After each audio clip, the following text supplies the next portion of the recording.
हम बात कर रहे थे महाभारत के सबसे दिलचस्प और दुष्ट किरदार की, शकुनी मामा की। शकुनी के बारे में एक बात तो सब जानते हैं कि दुर्योधन उसे सबसे अधिक प्रिय था। इसी कारण उसने दुर्योधन को अपने वश में कर लिया। पिछले भाग में आपने देखा कि कैसी दुर्योधन ने भीम को जहर देकर मारने की कोशिश की, लेकिन अफसोस वो बेफल रहा। भीम तो सकुशल राजमहल लौट आया था, लेकिन उसने सबसे यही कहा कि वो नागलोक में अपने नाना जी नागराज से मिलने गया था, इसीलिए इतनी देर हो गई। अपने भाइयों के अलावा उसने ये बात किसी से नहीं की, ताकि जिस तरह दुर्योधन ने भीम का शिकार करने की कोशिश की, वैसे ही किसी अन्य भाई का भी शिकार हो सकता है। उस समय पर सावधानी रखने के लिए कहा था। बाल दुर्योधन ने ये समाचार अपने मामा को दिया। उसने कहा, मामा, भीम वापस जिंदा लौट आया और मैंने उसे जो विष वाला खाना खिलाया था वो बात उसने किसी से नहीं की। शकुनी ने आश्चर्य होते हुए पूछा, ये नामुमकिन है भांजे, ये विष सिर्फ नागराज ही उतार सकते हैं। तुमने भीम को कहाँ फेंका था? दुर्योधन ने कहा, उसे भोजन कराने के बाद सुला दिया था और उसी हालत में उसे गंगा नदी में फेंक दिया। शकुनी ने गुस्से में कहा, यही तुम्हारी भूल है भांजे। तुम अगर अपनी बुद्धि लड़ाओगे तो मेरे पूरे षड्यंत्र पर पानी फिर जाएगा। अगर मुझे एक बार पूछा होता तो आज भीम यूं लौटकर नहीं आता। दुर्योधन ने कहा, मामा, इसमें इतना आश्चर्य की क्या बात है?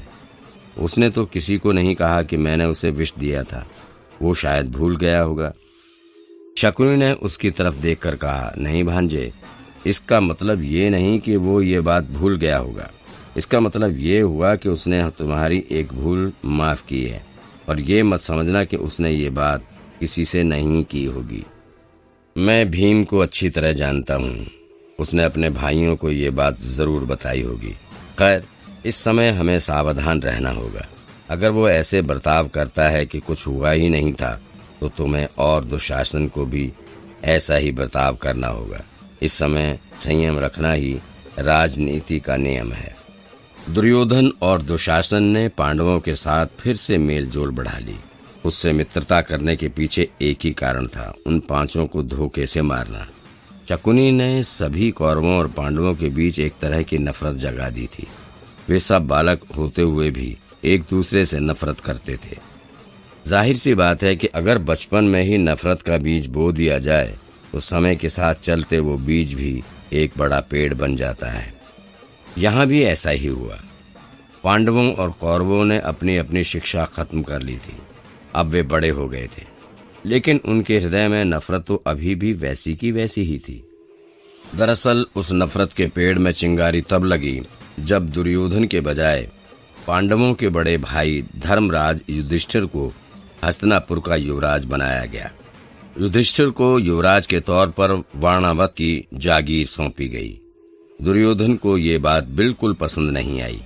उसने जब अपने मामा शकुनी से इस विषय पर चर्चा की तो उसने सलाह दी कि भांजे, ये ही मौका है तुम्हें अपने लक्ष्य तक पहुंचने का। तुम हस्तिनापुर के युवराज बनना चाहते हो ना, तो इससे बड़ा अहम मौका और भला क्या हो सकता है। दुर्योधन समझ नहीं पाया। शकुनी को कहा कि वे स्पष्ट शब्दों में कहें कि कैसा मौका।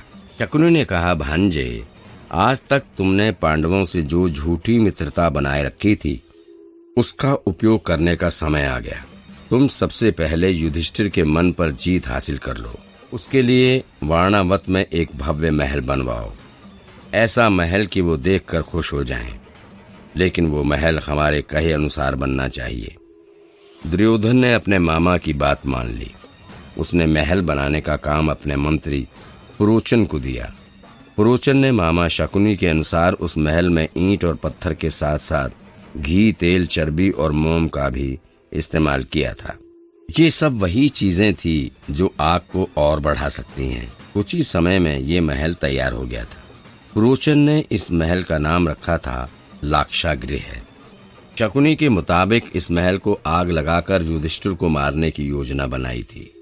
इसीलिए उसने इस महल के बांध काम को सबसे छुपाया और अपने अनुसार बनाया था।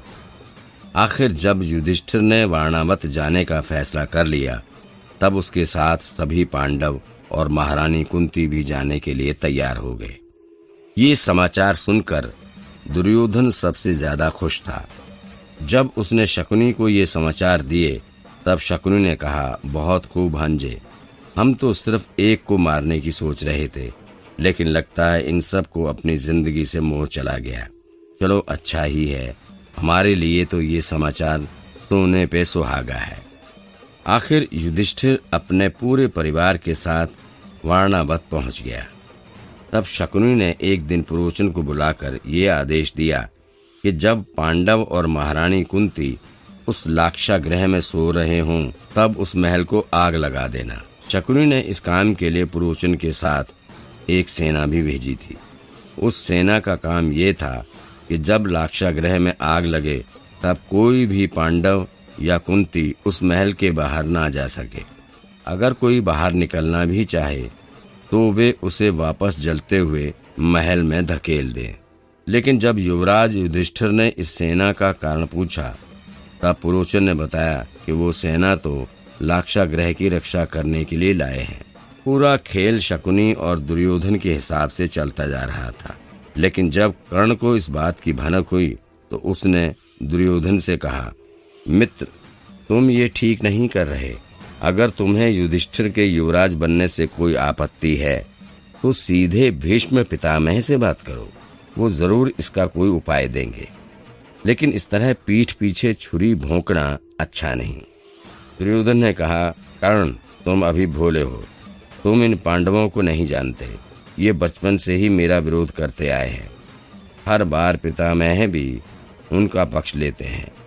इसलिए अब पांडवों को खत्म करने के अलावा कोई उपाय नहीं बचा।